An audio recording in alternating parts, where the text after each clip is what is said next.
All right, my old friend Kevin Wildes is here. He is a national talking head on FS1's First Things First, and yet continues to have the worst home video setup of any guest we have. I don't know how to do it. Because you know what? If I figured out how to do it, maybe I could say, hey, I'm going to do the show from home. But since I've never figured out how to do it, yeah, I go to the office every day. So I should probably invest some time. I still have 3 books. Like, this is the first day of the pandemic. I'm like, I'm going to stack some books up.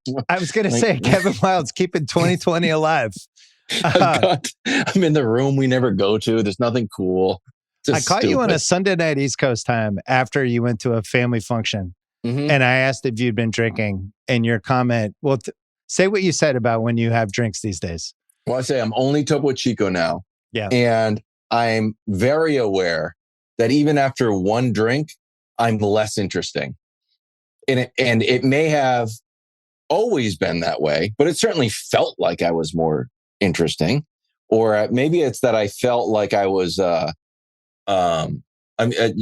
like rounded edgy, some conversational. Unpredictable. Yeah. Or just like there was no, maybe it's just because I don't feel awkward at all anymore. Ever. I guess I've reached old man.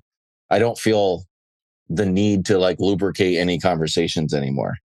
You're just hitting it 275 yards down the fairway. You're not trying to hit it 300. At the same time, my wife and I went through because the kids were at camp these last 2 weeks, so she was going out with all of her friends. Yeah, catching up, and she told the kids like, "Yeah, Dad doesn't have any friends." And I said, I have friends. And she said, no, your friends in town are just the kids' parents. I said, yeah, but they're still my friends independently. But I don't have any independent friends. So maybe they're all tied together. You know, it's not just your wife that says that, because my wife has said that too, about how you have all these friends, you never see them. And the reality is women are just better at coordinating when 100%. We hit their 40s and after.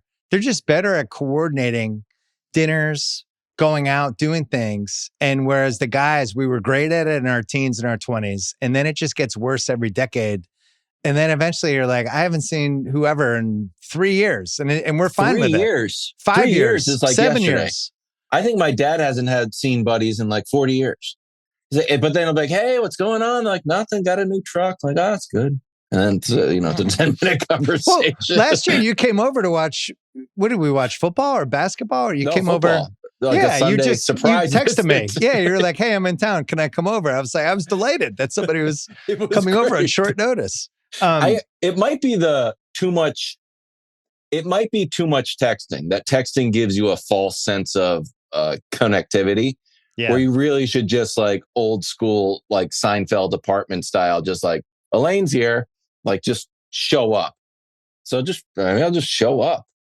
Yeah, I've seen a lot of my old friends this summer just for different reasons.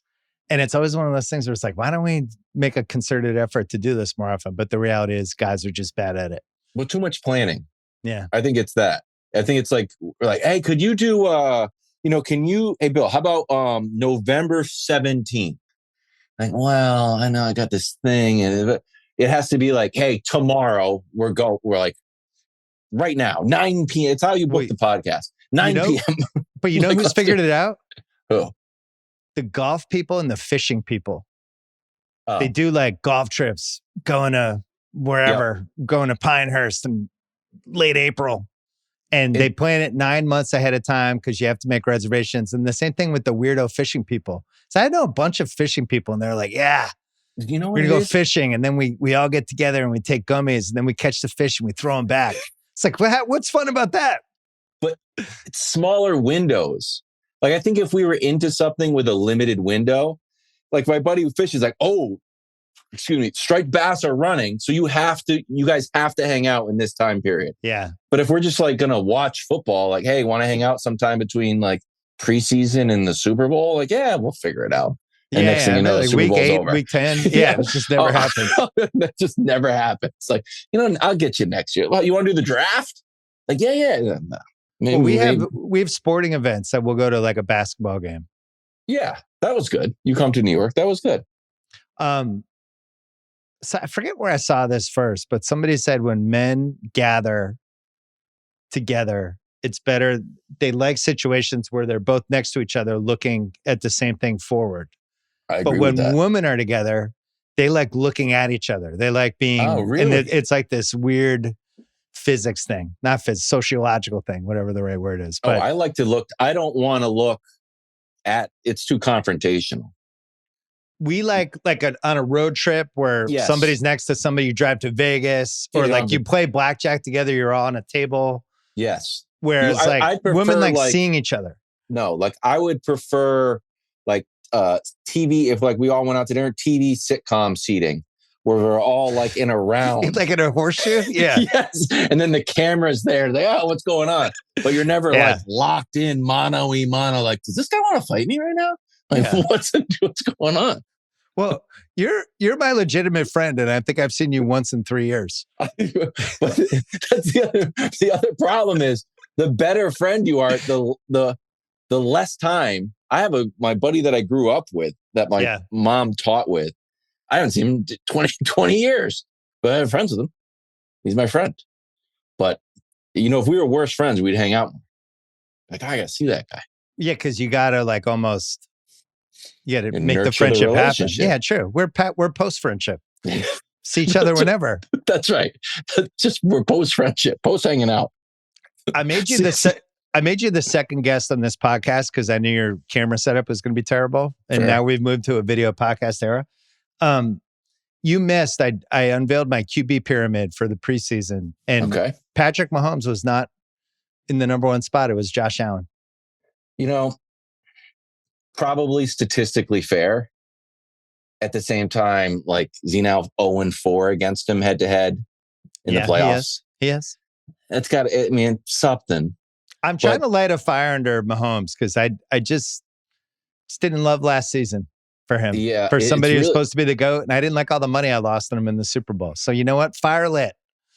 Yeah. I mean, the weird thing that's going to happen is if they win and he has another statistically mediocre season. Yeah. Are we just going to say like, it's actually like, look at some of those Brady years. And maybe he is kind of like post statistics, and his fourth quarter statistics are still crazy. His like record, he's like, what is he? He's like 700 winning percentage. Like when he's down a score in the fourth quarter, it's crazy. 14-7 when they're trailing in the fourth quarter. Whatever it's just like, it's an unnatural stat. So until those things go sideways, you still haven't won. I still actually haven't won. I like to, tease Nick Wright about it, and I don't love the hypothetical draft, like start a franchise, but I feel like he's obviously the answer. And the thing is, I'm not sure he is anymore. But it. But then what happened? Like I just thought Allen was incredible last season, and it's the classic. If you just switch the guys in their situations, how would each team look? And I think it's open for a debate, which is fun. And it's the worst sports summer we've had all decade. So it's the kind of thing we argue about. He was down, like he had the ball with 3 minutes left in the fourth quarter. And if I was like, hey, one of these guys is definitely going to score and one of them's not, and the season's going to be over on a bad push. You would still bet on Mahomes. I know. I don't know. I do love Josh. I mean, he is amazing, but I'm still a Mahomes guy. Are you a Travion Henderson? Like what kind of stock do you have at this point? Kevin and I are both Pats fans for the audience. The Henderson thing was unbelievable on Friday night. So here's how I'm viewing I don't know how to really watch preseason football because there's too many variables. So this is how I've come to judge it in my mind. You know how they do ice skating? Like the spinning ice skating, like the flips and stuff. No flips. Flips are actually not a lot, but twirls. Yeah. They take all the 6 scores, top score, bottom score and top score get thrown out. And you just judge from these scores. I do the opposite. I'm like, let me look at this preseason game and look at your worst plays and your best. That's all I care. Everything in the middle that looks like a normal play, I throw out. I'm just looking for the peaks and valleys. Yeah. And that was a definite peak. All in. Surprise, surprise, the fast guy from Ohio State still looks super fast. There's been zero letdown. Amazing.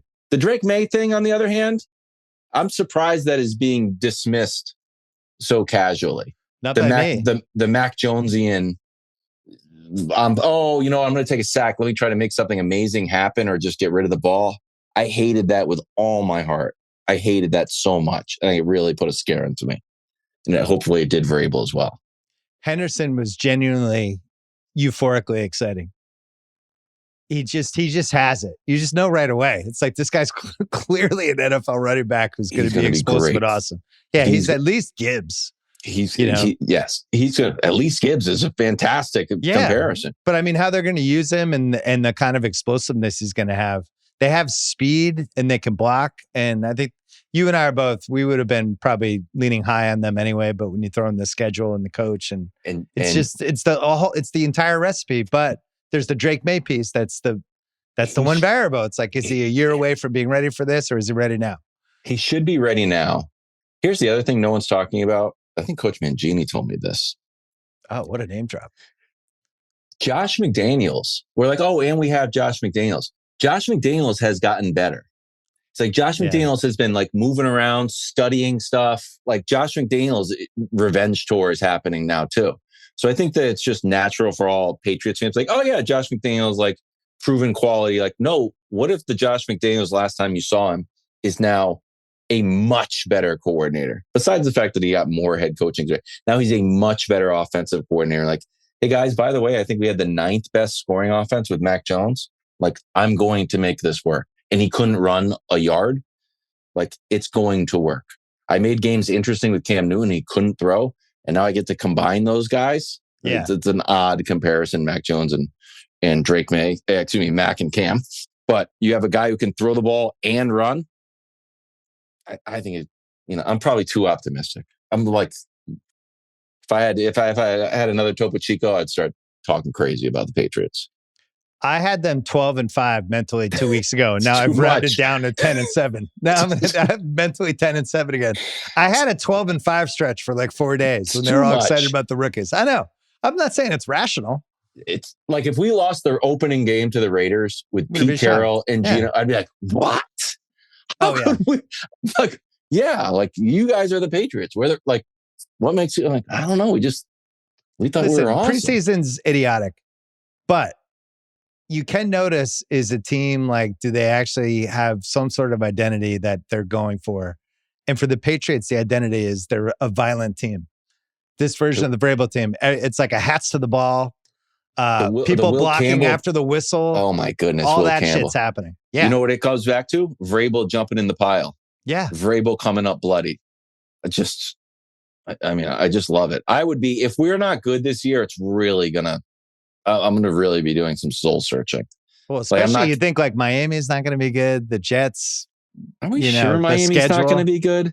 Yeah, I am. I'm sure the Bills are going to be good. Yeah.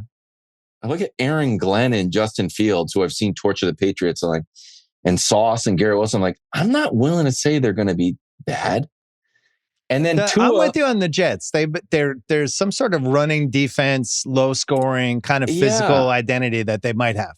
That's happening for them too.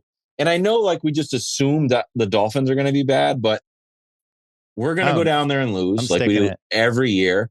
And then it's, surprise, surprise, Tua, who has led the league at some point in completion percentage, yards, and like yards per attempt, he's going to do something crazy again. Like, oh yeah, Tua is actually pretty good.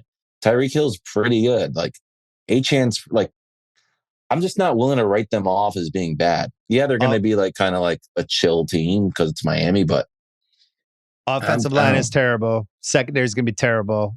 I have no idea if their coach is good. We still don't know. He's certainly good in press conference. He didn't get worse. Well, he might have never been good.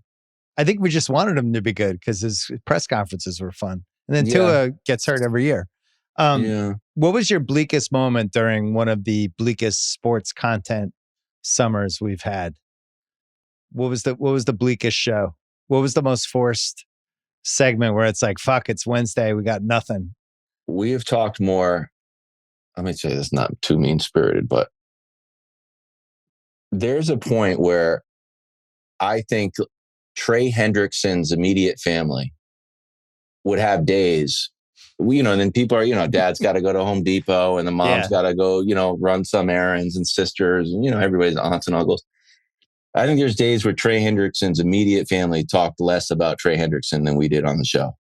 Like, we talk a lot of Trey Hendrickson. I'm like, guys, I don't think Trey Hendrickson's Trey Hendrickson's moving the knee. Like, he led the league in sacks in Cincinnati. Like, I think the deal's getting done. And when he does come back, they had a horrible offense. So it's not Micah Parsons, which is the Cowboys into Micah. Oh, I can't wait to talk about that. I have a half-baked idea specifically for that. Right away? Well, about Micah Parsons? You're starting half-baked ideas. It's your thing. But I have a half-baked idea. It's peripherally tied to Micah Parsons. But okay, great. We've been doing half-baked ideas. This is your thing. It's been your thing forever. When I had my old podcast on ESPN, you used to come on and do them. We kept them going. And now almost 17, 18 years later, you still have half-baked ideas. I asked you to come up with some. I always bring like a couple small ones, but this is really your show. What's on the docket? Do we have like appetizers and a giant entree? Is it multiple entrees? What do you have? I can start. You know what? I have two food ones right off the jump. If you want to do that, let's go. Restaurant idea. Okay. I wrote down phrases to get you interested. Yeah. Food, mediocre. Ambiance, blah. Service, unreliable. Location, inconvenient. Menu font, freaking huge. Huge font. The font's huge. The bill, when your bill comes, that's huge. The fonts in this place. So it's just for people whose eyesight is kind of going on them a little bit. They're not saying that. Is it called Huge Font Restaurant? Maybe, but I would like to dance around it a little bit more. But it is a place I'm tired of going to somewhere and being embarrassed. Like I'm not very lit, like huge lights, like almost like studio lights. Because I hate that. I don't like that at all. It's just the font. The font's out here like the teleprompter you have to read at the Academy Awards from when it's out in the seats. Yeah. Huge font. Oh yeah, there it is. I'll have the beef Wellington. Just Wellington written almost like a graffiti train. Boom. Huge font. Bill comes. What is that? How much is this? Am I going to tip wrong? I don't know. You're using your Apple phone to try to. I don't do the phone though, because like the senior citizen 2 tables down's using the phone. I can't do that. It's probably me. You know what I'm doing? Dangerous. I take the candle. I'm like, oh no, I'm just looking at the candle. I'm about to burn the whole restaurant down.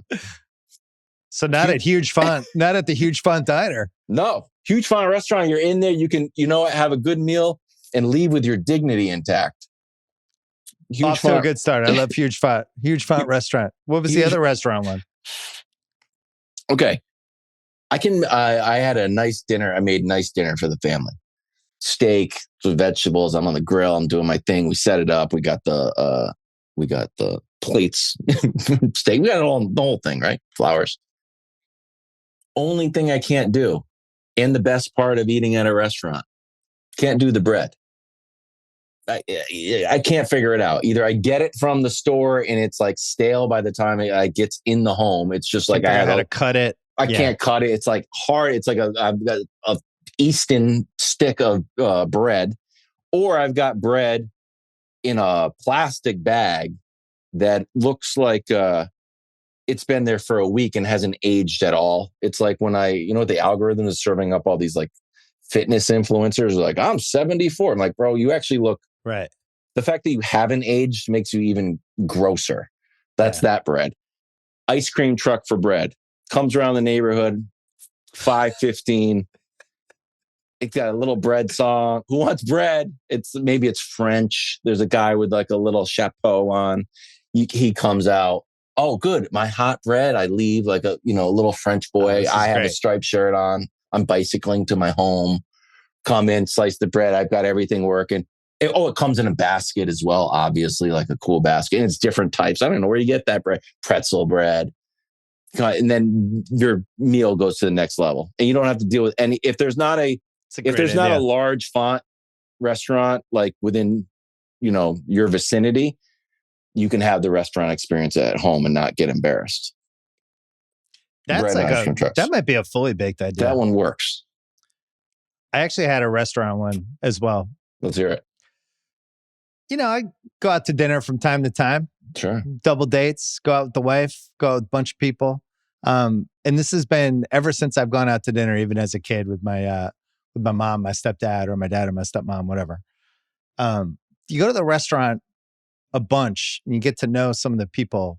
I'm like, me, I'm like, I don't want to know my neighbors. I'm not friend. Other people like super friendly. And some people will make friends with the Maitre D.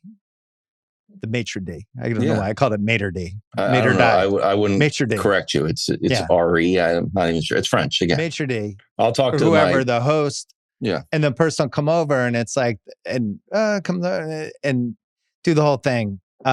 We saw this happen in baseball they sped up the game in baseball. They had the pitch clock.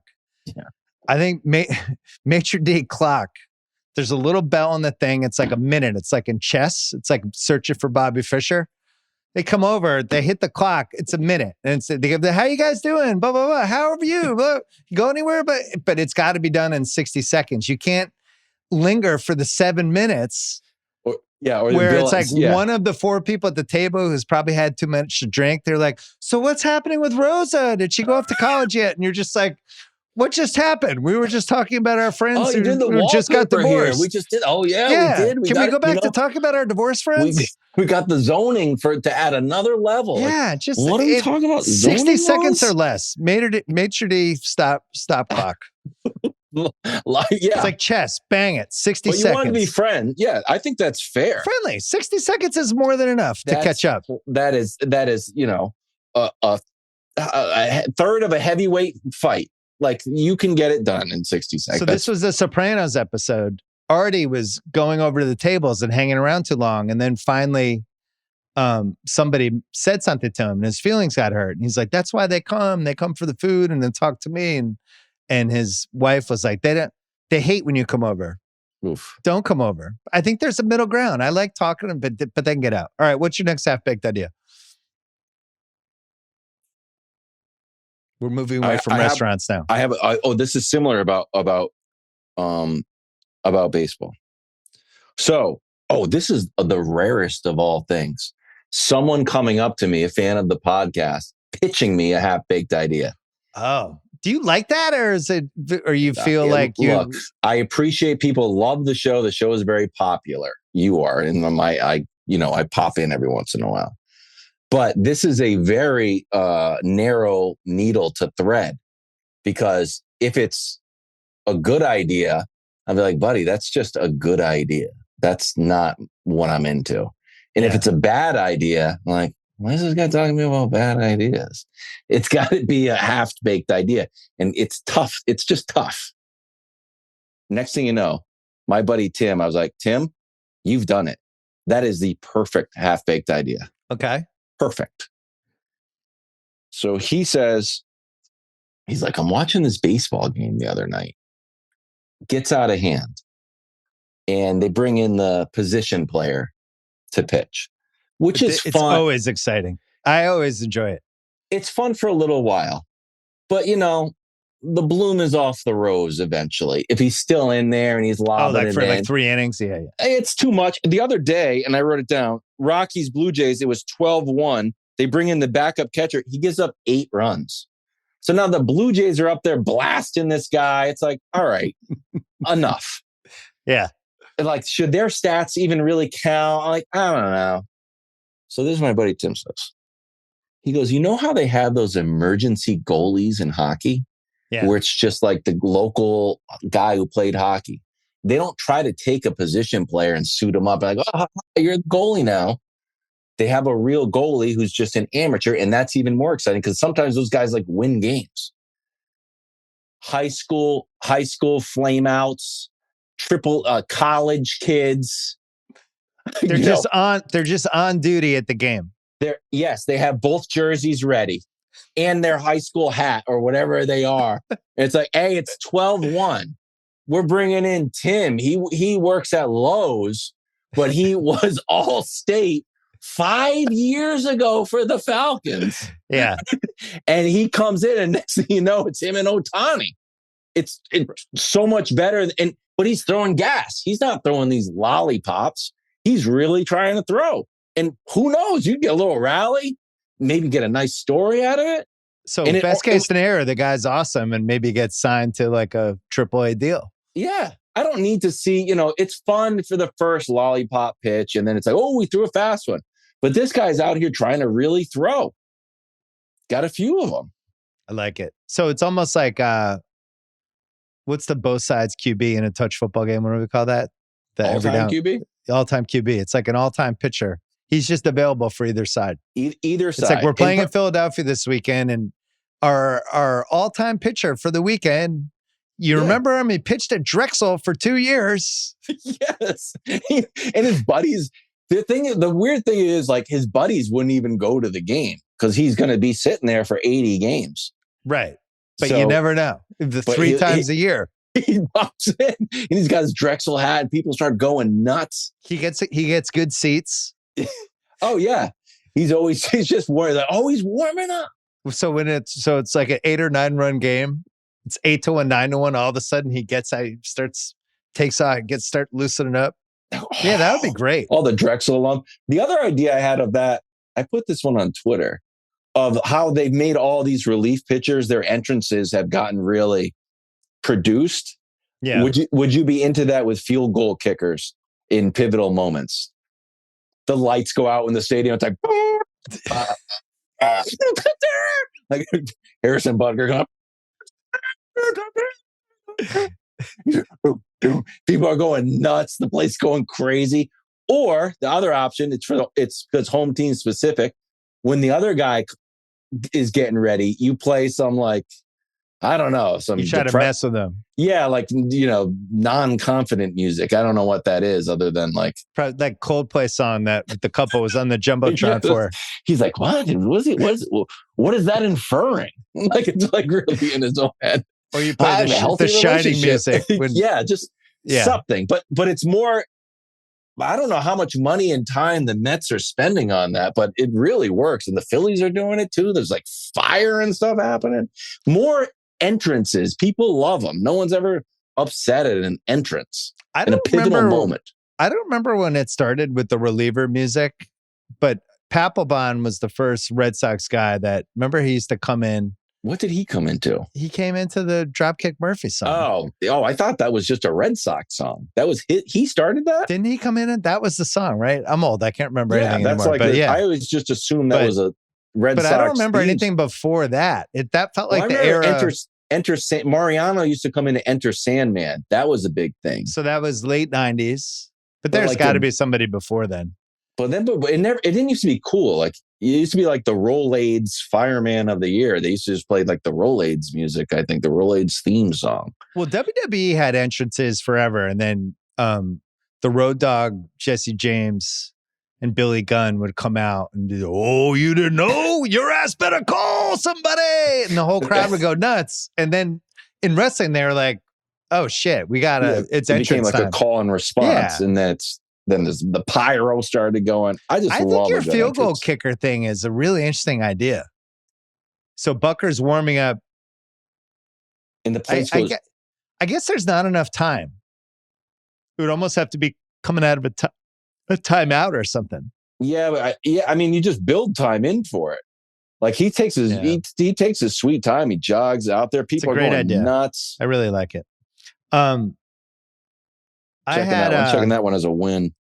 No, that's a win. I had a quick one. Okay. Restaurant related.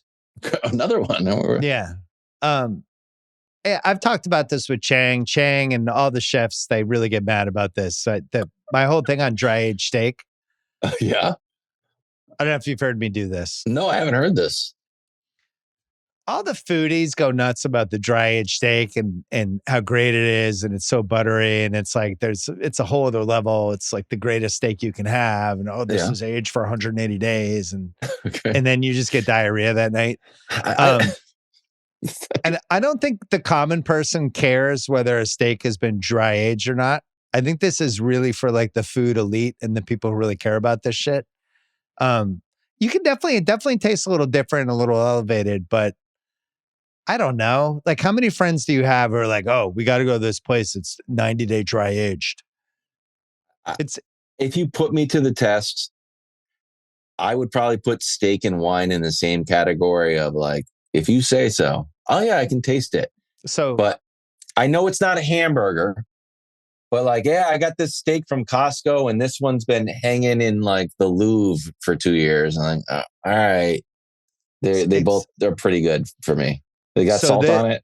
So this brings me to my take, because I think I'm like this, and I think a lot of people are like this, where it's like, hey, if you say so. And this is really for your show and for the daily talk shows where you have to come up with stuff. All right. Dry age takes.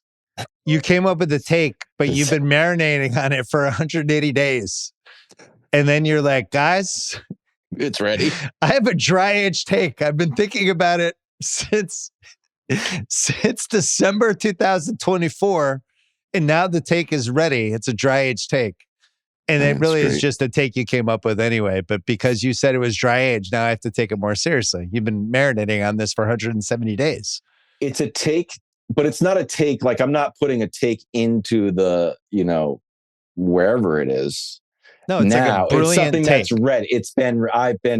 I haven't been ready to debut this take yet. It would be like me saying now I think Josh Allen is at the top of my QB pyramid, and here are my reasons why. And I have it laid out, and it's like, I've actually felt this way since February, but I've been dry aging it and going on Pro Football Reference and like really trying to get it ready. I feel like you need to you have to have some proof that it's dry aged. I feel but that's the thing. Do we have proof with the steaks when they're like, it's 180 days? Was it? Do you have photos of each day? How do I know it was 180 days? It could have been like 30. I also am too embarrassed to be like, so I just threw away some ground beef that was in the fridge because it said sell by, August 5th, and it's August whatever now.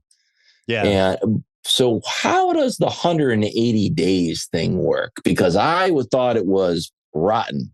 Is it just they put all this stuff on it? See, this Chang is probably salt? listening to this, losing his mind now. Yeah, it's like salt, they carrot, all this stuff. What's your next? That's not my problem. I'm the consumer. The restaurant industry hasn't done a good job messaging to me. I'm a little worried that this is a whole marketing thing, and it's a little like crypto. We just go to restaurants, sort of like, yeah, just like, yeah, it's a 180-day dry age steak, and they're just making it up. They just bought it. It's like one day. They didn't do it at all. How do we know? People lie about everything. Our AI is coming. Our whole society is about deceiving other people. We can't lie about dry aged steak. I guess you could. All right, I got another one from my buddy. Okay, lives down the street from me. So this is the same one who came up with the other one? No, different guy. Guy. I was gonna say that guy's on fire. For me, not having any friends, I'm really. Yeah, just all, seems like made you're up. Filled with friends. No, they're all fake. They're all just AI bots. Dry age friends.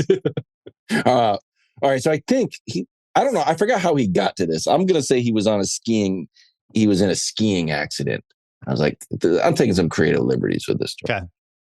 I'm like, how you been? He comes over. He's like, oh, good. We went out skiing, and I'm like, oh, that sounds lovely. I don't love skiing. I don't love falling down. He's like, yeah, I broke something. Had to get surgery on a bunch of surgery.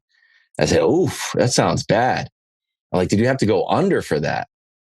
He's like, yeah. I was like, oh, that stinks. He goes, no, I love it. I'm like, what do you mean you love it? It's like, I love it. Like, I got a colonoscopy. I love going under. He's like, I love anesthesia. So I'm like, I don't know if this is good, dude. It sounds like you're like on the verge. He's like, nah, I love it. So he's like, I'm like, I'm going to talk to Bill about, he also lives. I'm going to talk to Bill about that. Like, just like voluntary anesthesia. But you don't want to just like, I don't think that doing it recretionally. Can't you die during anesthesia? Like, it's relatively dangerous. You can die skiing. You can die a lot of ways. Yeah. So it's under, yes. I don't think, again, it's half baked. I'm not saying you should do recreational anesthesia. So I'm trying to round the edges of his idea. So he's like, yeah, I love it. I'm like, all right. So Same time, send my we got a Volvo. We went and sent the Volvo. It's been gone for 3 days. It's just we thought it needed a tire change and oil. It's like, no, we're giving it 1,000-point inspection. They're checking everything. I was like, boom. Go into the doctor. Instead of getting last time I got a checkup, they're like, how much do you weigh? I'm like, are you weighing me? What? I can do this on my own. I'm paying for this to get weighed and measured and checked. Yes, my heart is still beating. Go under. Run it all. Run everything. Just treat me like a Volvo. We're already crossed the biggest, when you got a colonoscopy, we've already crossed the largest hurdle. Just get in there. Check the lungs, check the stents, check it all, man. What's going on up here? Just make sure nothing's growing anywhere. Check it all. And make it yearly. But really get under the hood. So just yearly anesthesia, intentional anesthesia once a year. Just go to town on me. Checkups. We're extreme checkups. I want to make sure I come out refurbished. I'm like I'm brand new. Heck, take some stuff out. Just like do an Easter. Like, hey, we just switch some stuff out. Hey, switch out. You know what? Your Achilles tendon's got 45 years of use on it. We threw a new one in there. Oh, cool. Thanks. just fix me up, dude. This is probably where life is going. I'm just getting switched out. I like this. Well, it reminds me of like the people who intentionally get IVs the next day after they've done a lot of drinking is the thing that's a 21st century thing. Yeah. Our generation did not do. No. But some people swear by it. Well, of course it works, but you're getting an IV. It's part of you have to deal with the punishment. That's part of the that's part of the process. That's always how I felt. Yeah, you can't. You're not done with the race yet. You have to, crash. You got to. It's part of it. What's your next one? You might like this. This is a bad idea. What do you think about? Remember, you kicked around the idea of there's some podcasts out there that, and maybe it's just all podcasts that are 2-hour podcasts, but they're only existing for the gold clip to take off. And the rest of the podcast is kind of in support of kind of mining. Just trying to get that 90-second Instagram. And that's what actually is the driver, and everything else is kind of, it's like when you find out McDonald's actually only selling you the drink and the food is all free. Like, what? Yeah, it's like drinks where the margin is. Like, oh, I didn't realize it. It's like Paul George's pod when he's like, there's a time there where I was the best player in the league. If you actually look at it, I was better than LeBron. Yes. And then it's like, whoa, clip. Yeah, and you have no idea what happened on the rest of the podcast. No. So I'll be watching YouTube's some random clips from movies, and everyone's like, it's a good clip, a good scene. And then the first comment on the YouTube is like, what movie is this from? And someone will write, I don't know what movie it's from. And then it'll be a movie like, I don't know if that movie even exists. This movie might just exist for this scene. So not short films, just scenes. Hey, so I wrote down some scenes. I'll make it a sports one. This is a classic scene that I'll always watch.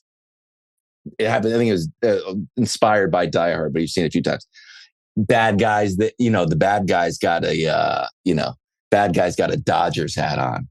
Yeah. But he doesn't like the Dodgers. He's from somewhere else. And you walk up, you're the good guy. You're like, hey, what was you get the Dodgers Lakers score? And he's like, oh yeah, 5-4. Yeah, you're not a Dodgers fan, buddy. You're a bad guy. Love it. Oh, what's happening? You're speaking in a foreign language to your counterpart because you think I don't understand it. Surprise, surprise. I do speak that language. And I answered back to you. So it's just several scenes. It sounds like AI could just do that now. So I want it. So I'm going to get to another one. Car chasing, going through different markets and fruits exploding and all of that. And then I got to, can you combine all of these scenes? And I just wrote down Die Hard in a Costco. Oh, where's that scene from? Oh, it's from Die Hard in a Costco. Oh yeah, And the movie doesn't actually exist, but you make it seem like it did. No, but maybe I'll just put enough. It's got like 12 scenes, but there's no like opening scene. Like the movie doesn't actually work. You can't sit and watch the movie. It's just 12 scenes from Die Hard in a Costco. But you get it. I thought you were going toward playing scenes when they played the scenes to fire up the crowd at like an NBA game. Yeah. But now they have this technology with the AI where like there was a great one last week where Aaron Judge was just like, Aaron Boone's an idiot. I wish I played for the Red Sox. And it was like this minute-long thing, but it was just AI like changing his voice. So. Yeah. But I thought that's where you were going, where you take scenes and you could show them to the crowd and it's just the stuff to get the fans fired up. That would work too. But would you get really fired up on that? People don't like Probably AI. I didn't really like it until the Aaron Judge Red Sox thing. And then I was like, there's something here. My dad got completely fooled like 6 months ago with Kristaps Porzingis AI thing where he gave something. He just said all these crazy things. And my dad was like, did you hear what Porzingis said? This is going to be bad. And I was like, Dad, this was AI. No, there's going to be like AI disclaimer soon. That's going to be the end of us. All right, I have a really quick one, by the way. All right, go. So, on Instagram, if you look at like there's some thing on Instagram where you can look at this For You suggestions and it's all of these things and it's supposed to mirror the stuff you care about, but it's really like when you look at it, it's like, oh no. Yeah. It's this stuff I care about. I think you should be able to pay extra for some Instagram filter for that section where it's like all stuff that makes you seem like a great person. Where it's a subscription tier. Yeah. It's just like, oh, hey, here's the charities that you've donated to. Like if anyone picks up your phone and they look at your Instagram, they're like, wow. Oh man, look at this. He's just doing a lot of research on I didn't realize you were human into behavior. I didn't realize you were this into like saving redwood trees. Like, I didn't realize see how much carbon dioxide they take out of the environment. Trees this much. Wow, I didn't realize he liked clean water this much. These are all his videos. He's like, wow. He really wants the WNBA players to get paid. This guy's like 40 videos in a row about it. This is a great guy. It's like basically virtual signaling Instagram filter. I pay extra and then I just look like I'm like the best guy ever. Maybe it's just worthwhile even if no one ever sees it, just for yourself, your own self-worth. Yeah, so I don't have to actually look at what the algorithm says I like. Yeah. What's your next one? This goes back to Drake May. This goes back to this specific play that we already talked about. So if you didn't see the play, Drake May is trying to avoid a sack. He decides to either throw the ball out of bounds or throw the ball for an incompletion. And while he's getting tackled, of course, he cocks his arm back and the ball falls out. Classic doing too much. Yeah. Classic Mac Jonesian play. And so the half-baked idea is this. Everybody brings in motivational speakers, right, to these teams. Like, holy cow, this woman did all this amazing stuff. The motivational speaker that Mike Vrabel needs to bring in, and this happens every 6 weeks. Oh, a plane going from Paris to New York had to land in the Azores. Something wasn't right. Okay. Oh, this plane was going from New York to Miami. Had to land in Dulles. Something was wrong. And the pilot gets out and he gets razzed by his buddies. You could have made it. Timmy, you're scared to fly with, a gas gauge. You just tap on it, it'll work. You win. Yeah. Beard on you. And Timmy's going to get up there. It's like, you know what? Yeah, everybody made fun of me. But guess what old Timmy the pilot didn't do? Lose the plane or lose anybody's life. Stop trying to do heroic stuff. Take the sack, tuck it, fall down. It's several, and then another pilot. Hey, my name's John. I was on a flight from Dallas to Kansas City. I had to land it in Oklahoma City. you know Yeah. what? It wasn't perfect. I live to fly another day. If Drake May starts doing heroic stuff, I'm going to have Mac Jonesy and I'm going to lose my mind. I'm just going to go crazy. So you have the pilot come in and be like, Captain Sully, you don't know me. Exactly. We were flying to Hawaii. Somebody got sick on the plane. I turned us around and got us back to LA. Yeah. And everyone was safe. Yep. And everybody was pissed off. But guess what? I was right. No news story the next day. But guess what? Everybody lived. And you know what? The best play is the play you don't make. There's no movie about me. I didn't get a raise. In fact, I got penalized. It's like anti-Captain Sully. I like that. That's what we need. Don't do dumb stuff, Drake May. You're so close to being great. This idea is not even an idea. It's just 2 words, but I feel like there's something there. What do you think? Well, I just wrote LeBron golf. Those are 2 words. What do you think about LeBron's golfing journey? So I know a good friend of mine is at the same club as where LeBron goes. So I won't name the club, but apparently he's there every day. With his son some of the times too. It feels like I just assume there's lots of guys like me who are like, have kind of missed the golfing window and need a reason to do it. But I'm not, it's like anything. Right. It's like, hey, I'm just going to start golfing randomly. My wife's going to be like, what? Why is there clubs here? Why are you in the garage all the time? But I feel like LeBron is like my entryway. Like, oh yeah, LeBron starting golfing with his son. Maybe I'll do that. It just feels like there's either you might inspire a whole nation. Yeah, I don't know if it's a reality. It feels bigger than a reality. It feels like a platform. It's like he's out there, and I'm rooting for him. And he's like, "Hey, can you golf as good as LeBron?" And I don't know. It just feels like there's something for Nike to do or for him to do to get a lot of people into golf. Well, the thing is, it's like the best version of a midlife crisis, right? When one of your friends starts playing golf, I'm always like jealous. It's the well, because it's just like, man, that's great. I would love to just spend the summer trying to see how good I could get at golf. And then like his buddies, like and then it was very just like normal guys at work, and like Steph's like, "Hey, been waiting for you." It just felt very normal. Like, I want to be in this. I was like, hey, how'd you shoot him today, LeBron? It's the first great social media thing he's done in a while. Like, I'm invested in it too. I want to know, I want to see his shots. I want to see. He's like one of the greatest athletes we've ever had. How easy would it be for him to just be good at golf? Yes. How good is he going to get? And I don't even know anything about golf. And he's like, well, he's too tall. Everyone says he's too tall? That was like the Jordan issue too. No, I mean, to be really good. He's good, but I think when you get past 6'4", that's why when you see all the really good golfers, once you get over 6'4", it gets hard because you just have you have a longer body. There's more ways it could go wrong on a swing, right? Isn't there more ways it could go right? There's no 7-foot golfer. They're like, oh, look, Croatia's churning out these tall golfers. This is revolutionizing golf. Too busy playing basketball. It's almost like the running back position. Like the running backs look like the best, most successful type of running back is always going to be like Trevion Henderson or Saquon Barkley, like that kind of body.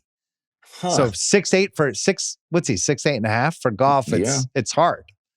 That's even better then. It's even more of a struggle. I'm glad you brought this up. I'm also invested in LeBron's golf and I want to see how good he can get. It'd be funny if he was just like, I'm going to shoot a 75 by December. Yeah. Like, could he do it? There's also a whole Jordan element to it. Like if he gets better at golf than Jordan, or maybe they get together in golf and it's this great thing. That won't happen. I'm just really into LeBron golfing. I'm shocked at how into it I am. Speaking of NBA legends, I have a quick one. Okay. So I've noticed that, every ex-player has a podcast at this point. Mm-hmm. And Kobe gets thrown around a lot, like stories about Kobe and these interactions they had with Kobe or Kobe helping them out. Legendary. Yeah, his legend continues to grow. Kobe, one of the things I liked about him when he played was he kind of didn't want to be friends with anybody. He was pretty famous for that. He was pretty cutthroat in a fun way, and wanted to destroy everybody else, and famously didn't have a lot of friends and wasn't one of those, what are you doing after the game guys? And even at the Olympics, I think he kind of stayed on his own. I I think it's like a PI, but it's not even like a full-time job. It's Kobe detector. Anytime somebody on a podcast tells some Kobe Bryant story, I just think it should be investigated. I want to find out if it's actually true or not.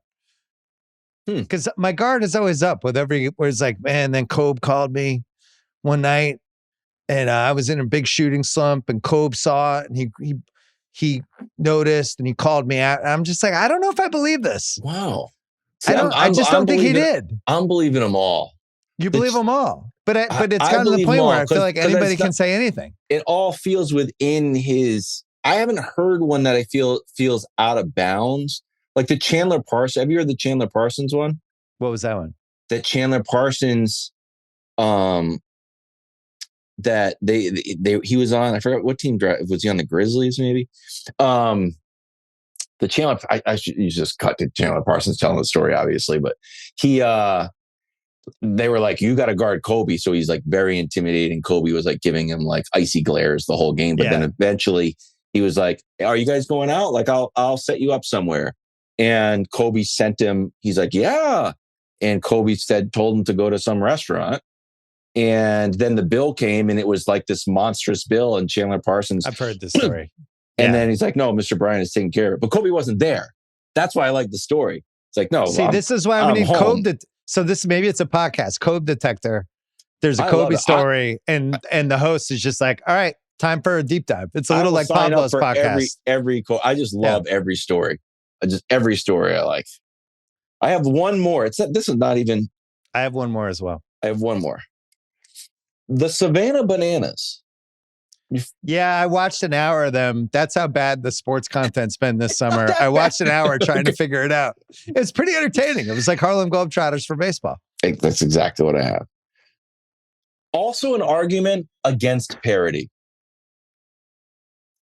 It's the best argument for like, you know what? We're going to be awesome. We're going to be so awesome. We'll be doing backflips and catching the ball at the same time.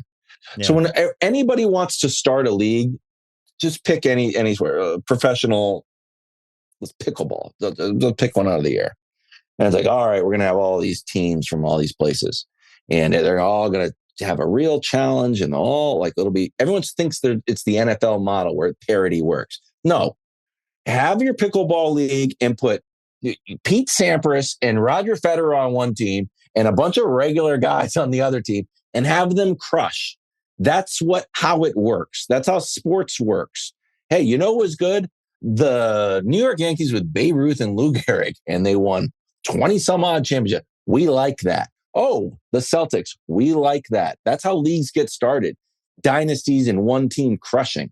Not just like, oh, they're all good. Like, hey, who won the Frisbee football championship? So you want a lower class for leagues? No, I want a normal league, but with a stacked. I'm anti-parody. Me too. I don't want parody. This is really philosophical. We grew up with 80s NBA where it was like there was 4 teams. So this is my most impassioned. You'll like this. You're a sports Republican.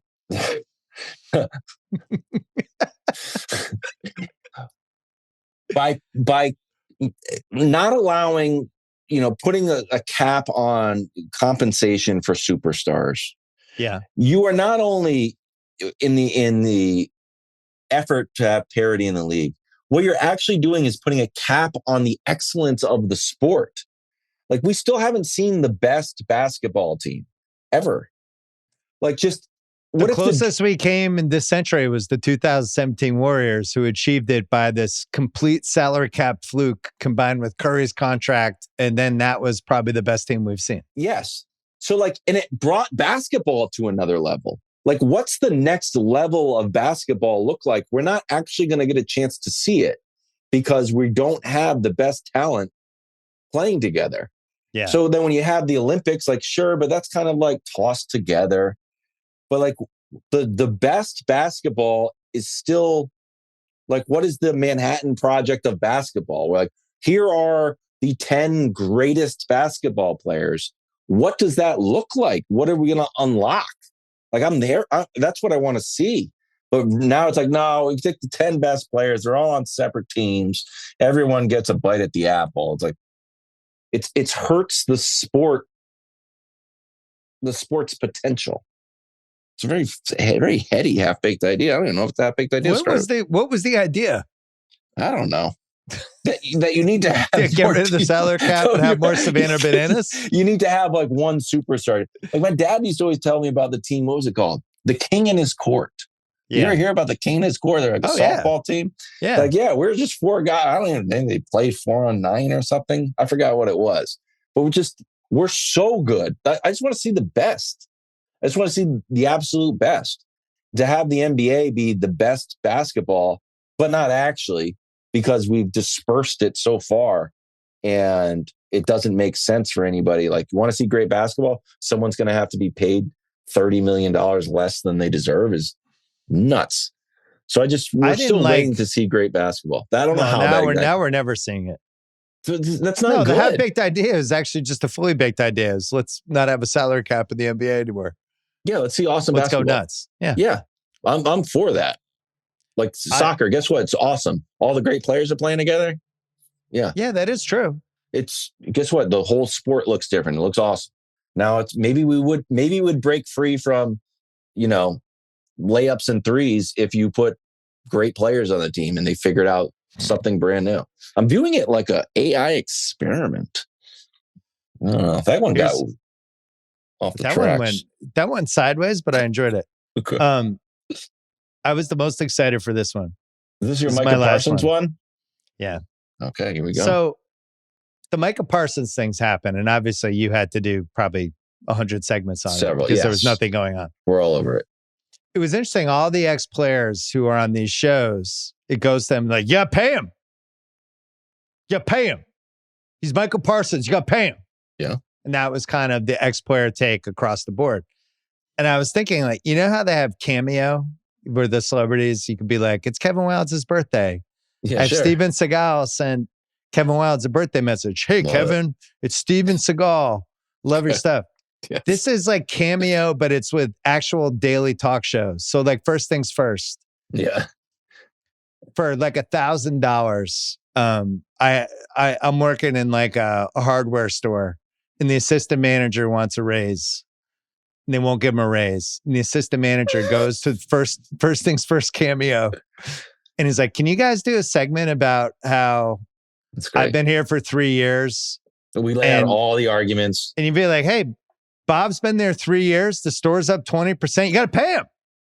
And you guys just go around, and then you do pay him for all these people around the world. And then like there's one tenured professors at Middlebury College. Love it. We do a lot of research for it, and we're like ready to go.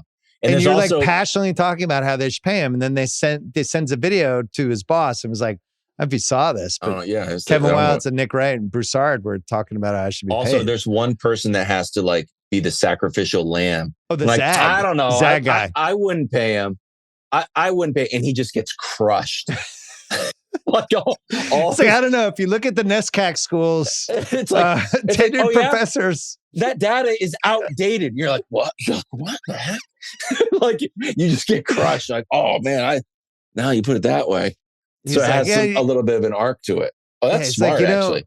That Trump with the not letting international students in, tuition's down. There's less money for the school. We can't have tenured professors. And he was like, no, stop it. That's bullshit. The guy's doing a good job. He should get more money. You got to pay him. And we just simulate that with all walks of American workforce. That's a great take. That's a nice auxiliary piece of ink. The challenge here, and this is why I like it, because it's half baked. Yeah. How do you get the shows to actually do this? No, couldn't do it on our free time. The person who, it's a real gamble for them because they already need more money, right? They're already underpaid. Then they're gonna have to pay us to do it. Right. So, it's not super lucrative. There's actually, I hate to say it, there's probably more money in the not paying. They're like, look, we got to give this guy a $50,000 bump. We pay you guys $5,000 for a segment. Cut him down. It's like a commission. Yeah. And like, oh gosh, darn it. This is where AI is going, where we could just AI the pay him thing. Like it. What's the scenario where the ex-players wouldn't want the guy to get paid? Has that happened yet? I guess maybe Bradley Beal. No trade clause for Bradley Beal. You don't want to like run into the same guy at the restaurant. Like, why did you try to convince people not to pay me $20 million. Right. Like, sorry, we just needed to do content that day. Sorry, I needed a Zag. Let me buy you a bottle of wine. Like, no.